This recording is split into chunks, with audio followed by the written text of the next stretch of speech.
Thank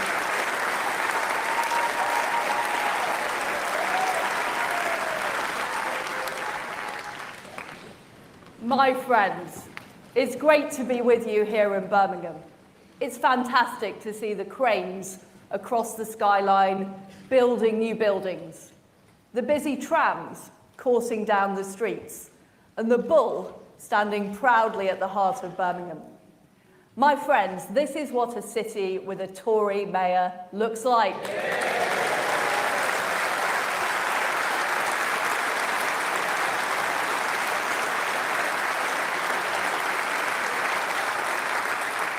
It's positive, it's enterprising, it's successful, and Andy Street is a human dynamo, delivering for the people of Birmingham.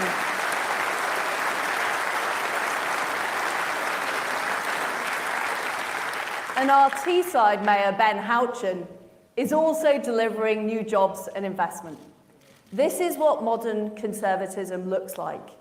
Let's get Tory mayors elected in London, in Manchester, in West Yorkshire, and right across our great country.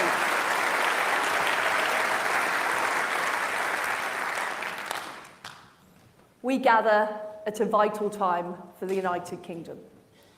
These are stormy days. Together, we've mourned the death of Queen Elizabeth II, the rock on which modern Britain was built. We're now in a new era under King Charles III. We're dealing with the global economic crisis caused by COVID and by Putin's appalling war in Ukraine. In these tough times, we need to step up. I'm determined to get Britain moving, to get us through the tempest, and to put us on a stronger footing as a nation.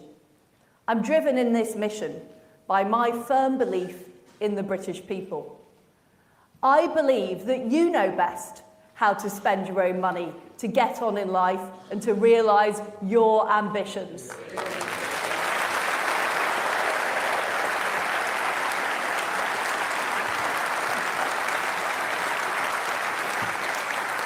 My friends, that is what conservatism is about.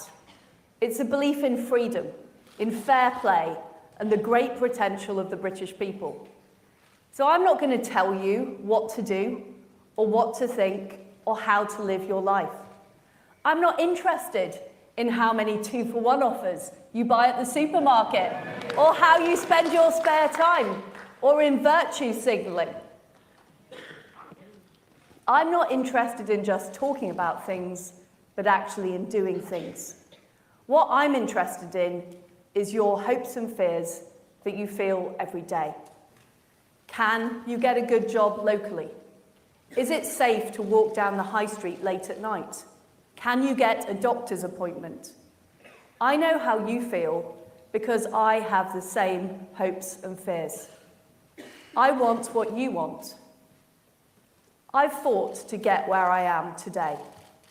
I've fought to get jobs, to get pay rises, and get on the housing ladder.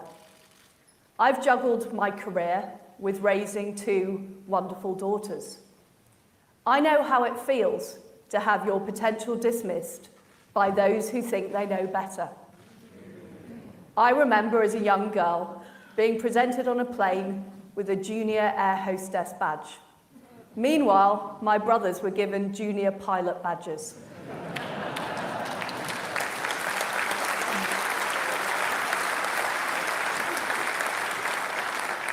It wasn't the only time in my life that I've been treated differently for being female or for not fitting in. It made me angry, and it made me determined. Determined to change things so other people didn't feel the same way.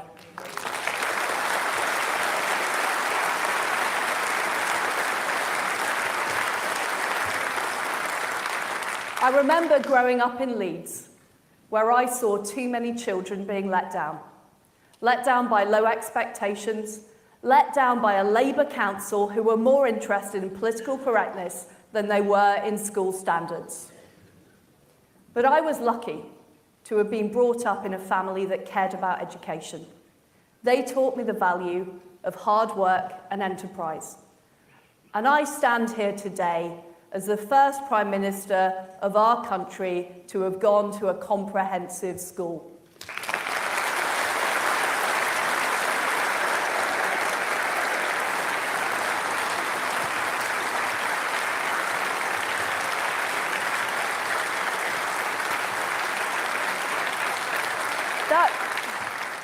That taught me two things. One is that we have huge talent across our country, and two, that we're not making enough of it. This is a great country. I'm so proud of who we are and what we stand for. But I know that we can do better, and I know that we must do better. And that's why I entered politics. I want to live in a country where hard work's rewarded, where women can walk home safely at night, and where our children have a better future. To deliver this, we need to get Britain moving. We cannot have any more drift and delay at this vital time. Let's remember where we were when I entered Downing Street. Average energy bills were predicted to soar above £6,000 a year. We faced the highest tax burden that our country had had for 70 years. And we were told that we could do nothing about it. I didn't accept that things had to be that way. I knew that inaction would be unconscionable. Families would have been unable to heat their homes. Businesses would have gone bust. Jobs would have been lost. And we would have worse public services, including the NHS. I couldn't allow this to happen. I refused to consign our great country to decline.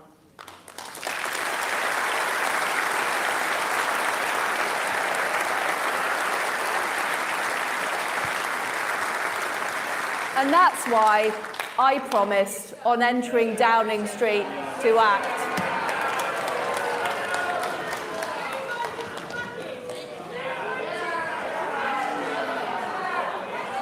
Let's get them removed.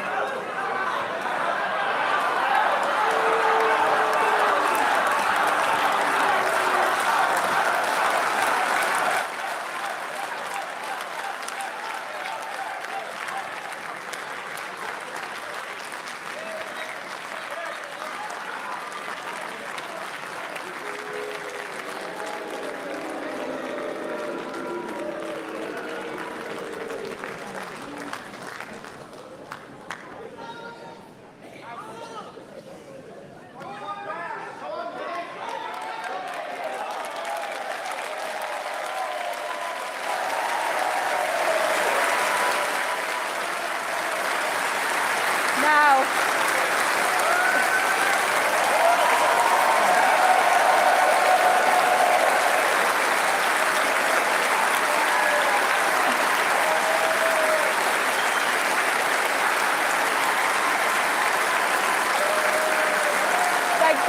thank you.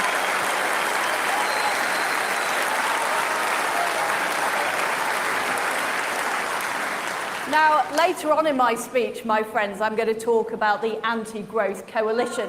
But I think they arrived in the hall a bit too early. They were meant to come later on. So we'll get on to them.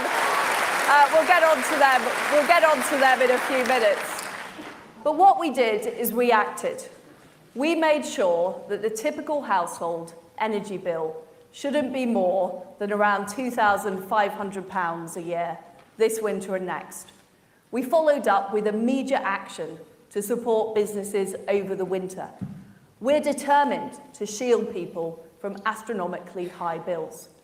So much so that we are doing more in this country to protect people from the energy crisis than any other country in Europe.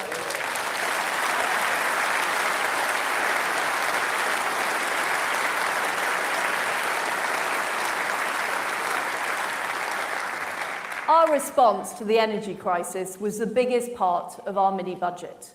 It was the biggest part for a good reason, because we had to do it. But it's not the only challenge we face. For too long, our economy hasn't grown as strongly as it should have done. I know what it's like to live somewhere that isn't feeling the benefits of economic growth. I grew up in Paisley and in Leeds in the 80s and 90s. I've seen the boarded up shops. I've seen people left with no hope, turning to drugs. I've seen families struggling to put food on the table. Low growth isn't just numbers on a spreadsheet. Low growth means lower wages, fewer opportunities, and less money to spend on the things that make life better. It means our country falling behind other countries, including those who threaten our way of life. And it means the parts of our country that I really care about falling even further behind. That is why we must level up our country in a conservative way, ensuring everywhere, everyone can get on.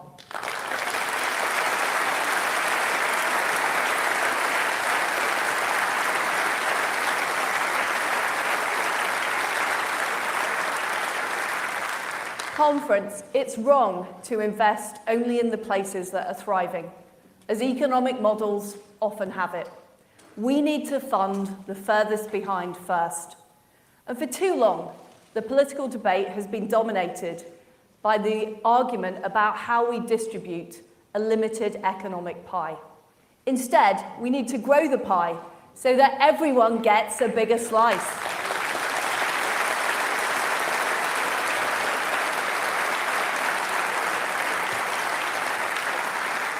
That is why I'm determined to take a new approach and break us out of this high-tax, low-growth cycle. And that's what our plan is about.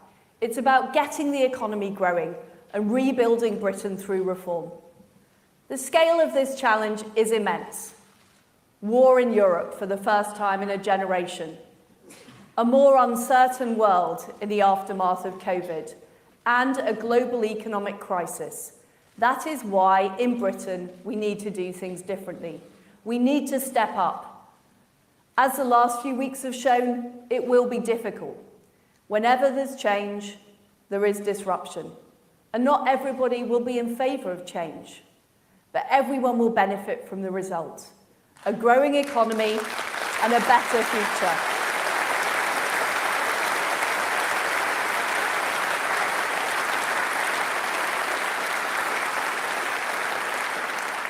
That is what we have a clear plan to deliver.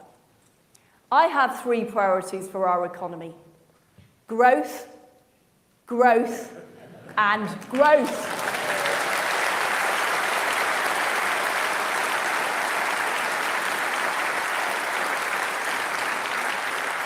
Growth means more money in people's pockets. It means businesses creating new jobs.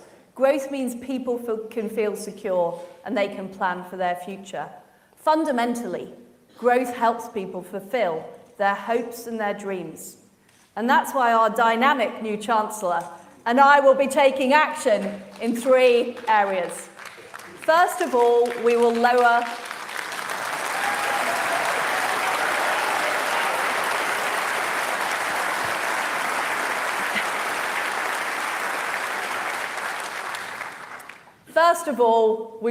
our tax burden.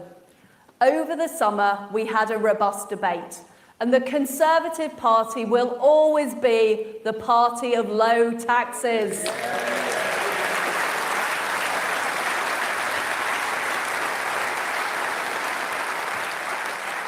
Cutting taxes is the right thing to do, morally and economically. Morally, because the state doesn't spend its own money.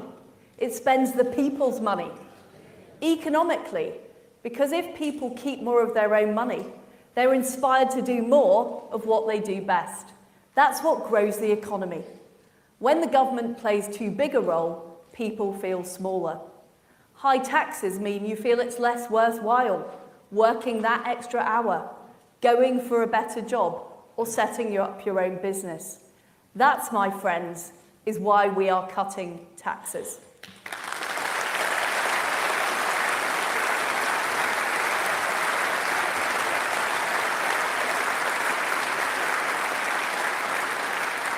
We've already cut stamp duty, helping people on the housing ladder, especially first-time buyers. We're reversing the increase in national insurance from next month. And we're keeping corporation tax at 19%, the lowest in the G20. We're also helping 31 million working people by cutting the basic rate of income tax.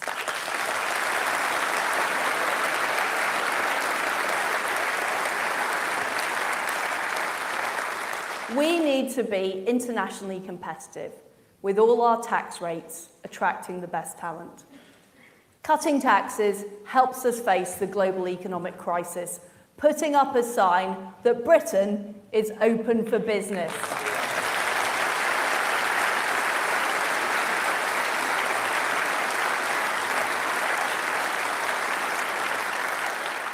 The fact is that the abolition of the 45p tax rate became a distraction from the major parts of our growth plan. That is why we're no longer proceeding with it. I get it, and I have listened.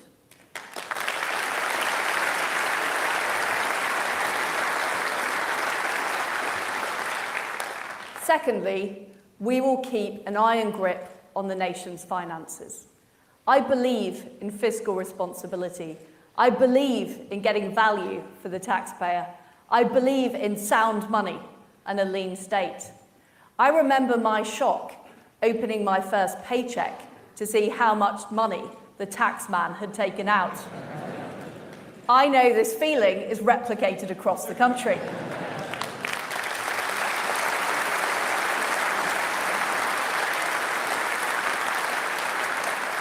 And that's why we must always be careful with taxpayers' money.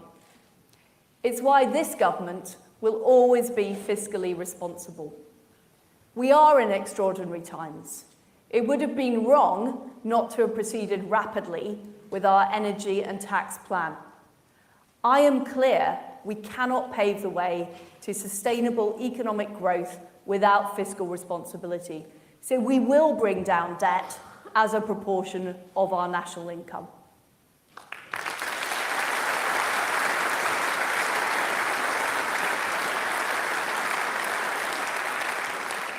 We are seeing rising interest rates worldwide in the wake of Putin's war and COVID. The Federal Reserve has been hiking rates in America and has signalled more rises to come. Inflation is high across the world's major economies. We will do what we can as a government to support homeowners, such as cutting stamp duty. But it's right that interest rates are independently set by the Bank of England and that politicians do not decide on this. The Chancellor and the Governor will keep closely coordinating our monetary and fiscal policy. And the Chancellor and I are in complete lockstep on this.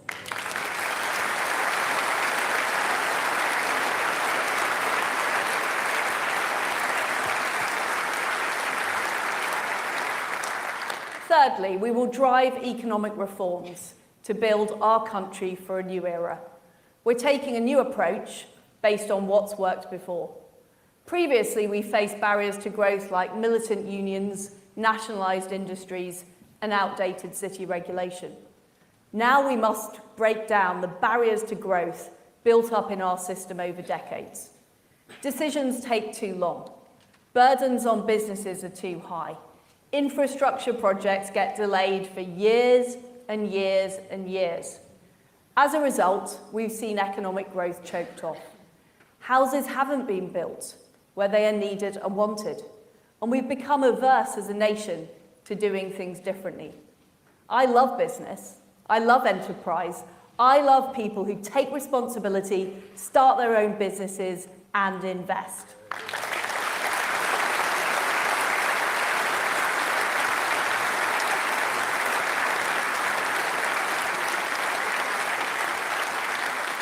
They generate profits, they create new jobs, and they power our success. And I want to see more of that. That's why we will back business to the hilt. We're cutting taxes and we're simplifying red tape to help businesses realise their ambitions.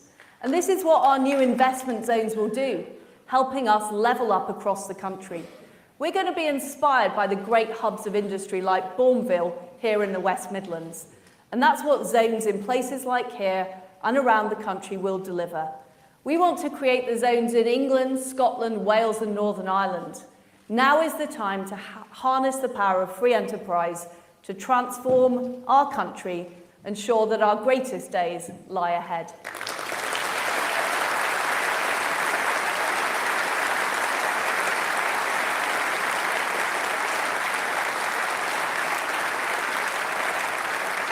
This is the United Kingdom at its best, working together and getting our economy growing. And we will face down the separatists who threaten to pull apart our precious union, our family.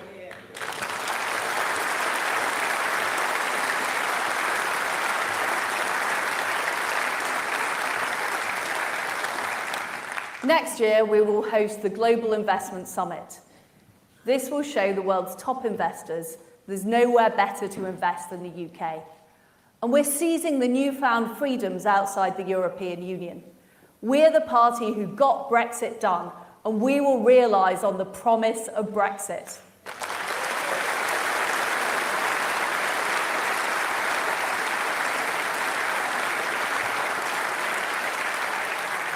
We're building an economy which makes the most of the huge opportunities Brexit offers. By the end of the year, all EU red tape will be consigned to history.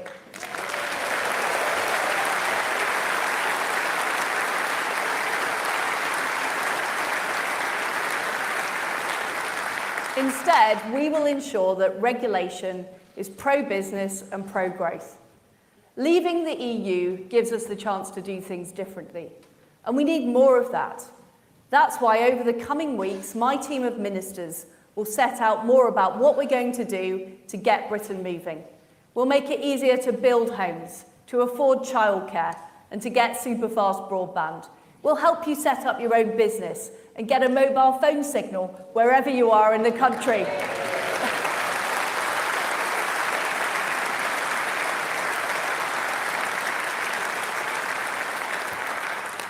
We are in tough times, but I want you to know that day in, day out, I'm thinking about how we get this country moving. I'm working flat out to make sure people can get through this crisis. So let me be clear, we have your back.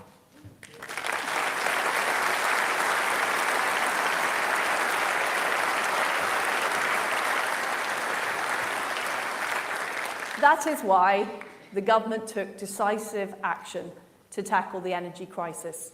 It's why we're pushing ahead with our plan for growth. Economic growth makes life better and easier for everyone, and it will level up our country. I know this is what people want to see. Economic growth will mean that we can afford great public services, such as schools, the police, and the NHS. Our fantastic Deputy Prime Minister and Health Secretary will deliver for patients, so they can expect a GP appointment within 2 weeks.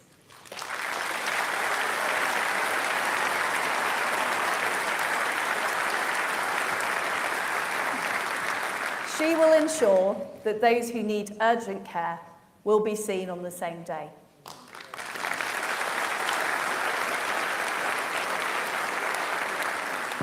And she will get ambulances out there faster, and she will improve A&E.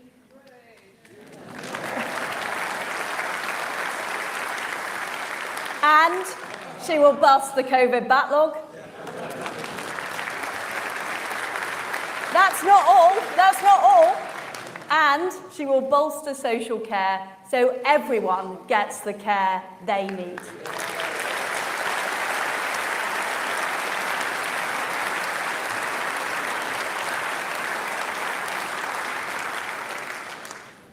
We are working to put this country on the path to long-term success.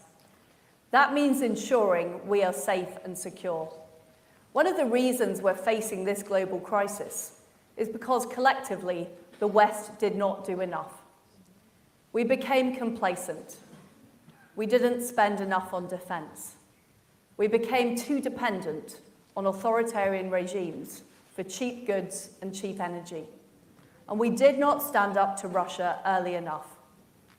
We will make sure this never happens again.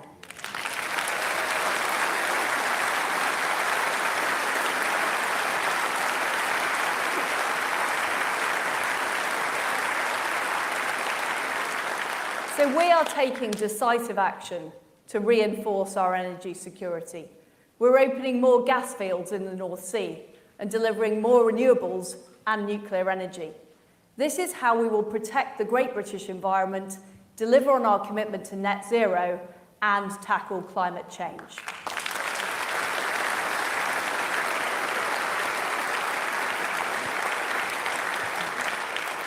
We're also taking decisive action by strengthening our borders and beefing up our border force and expanding the Rwanda scheme.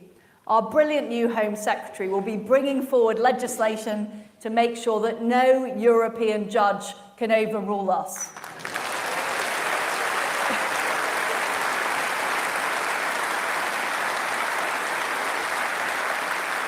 And while she is acting, meanwhile, the Labour Party has absolutely no plan to tackle illegal immigration. But my friends, we cannot have security at home without security abroad. That's why our tough foreign and defence secretaries are updating the integrated review to make sure we can face down these threats. It's why we're increasing defence spending to 3% of GDP by the end of the decade.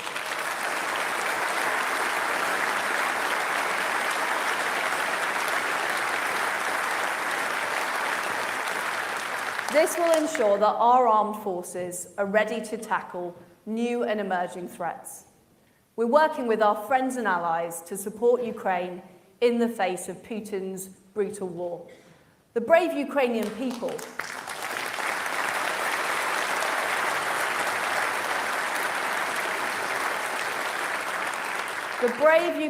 people aren't just fighting for their security, but for all our security. This is a fight for freedom and democracy around the world. Putin's illegal annexation of Ukrainian territory is just the latest act in his campaign to subvert democracy and violate international law. We should not give in to those who want a deal which trades away Ukrainian land. They are proposing to pay in Ukrainian lives for the illusion of peace. We will stand with our Ukrainian friends, however long it takes. Ukraine can win, Ukraine must win, and Ukraine will win.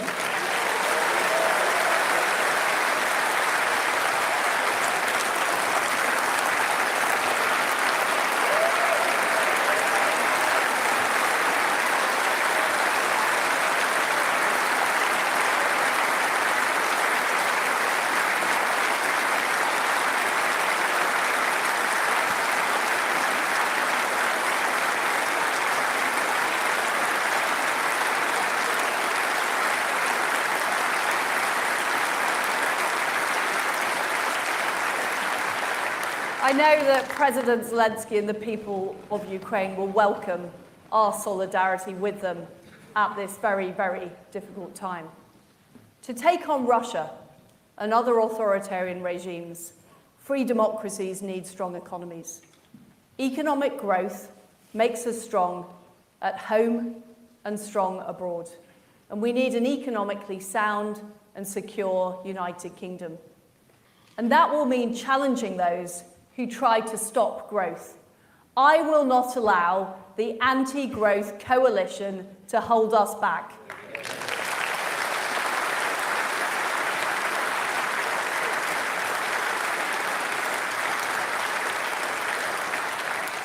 Labour, the Lib Dems, the SNP, the militant unions, the vested interests dressed up as think tanks, the talking heads, the Brexit deniers, Extinction Rebellion, and some of the people we had in the hall earlier.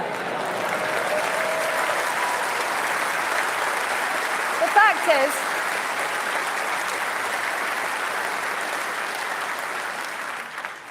they prefer protesting to doing. They prefer talking on Twitter to taking tough decisions. They taxi from North London townhouses to the BBC studio to dismiss anyone challenging the status quo.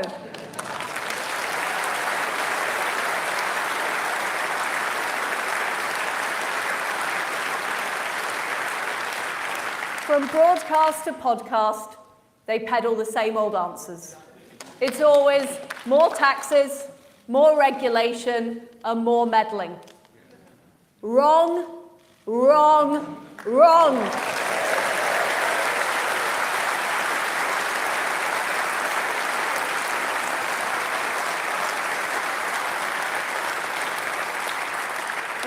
We see the anti-growth coalition at work across our country. Keir Starmer wants to put extra taxes on the companies we need to invest in our energy security. And his sticking plaster solution will only last 6 months. He has no long-term plan and no vision for Britain.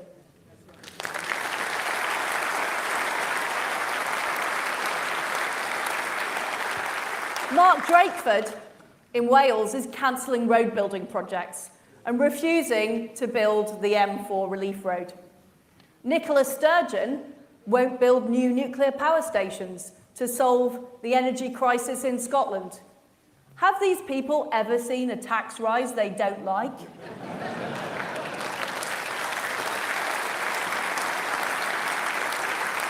or an industry they don't want to control? They don't understand the British people. They don't understand aspiration. They are prepared to leave our towns and cities facing decline.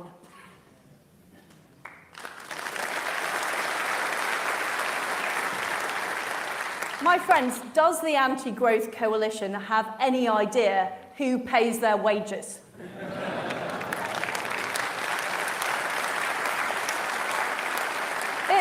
It's the people who make things in factories across our country. It's the people who get up at the crack of dawn to go to work. It's the commuters who get trains into towns and cities across our country. I'm thinking of the white van drivers, the hairdressers, the plumbers, the accountants, the IT workers, and millions of others up and down the UK.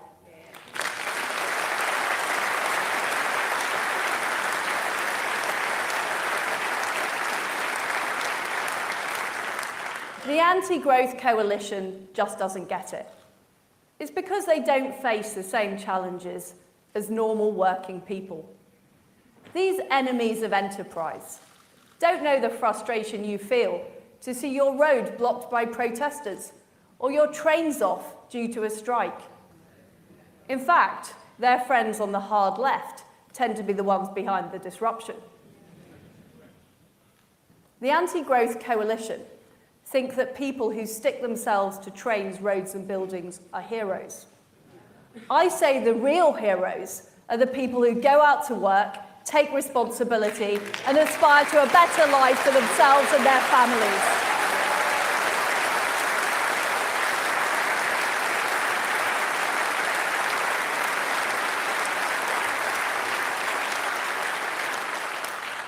And I am on their side.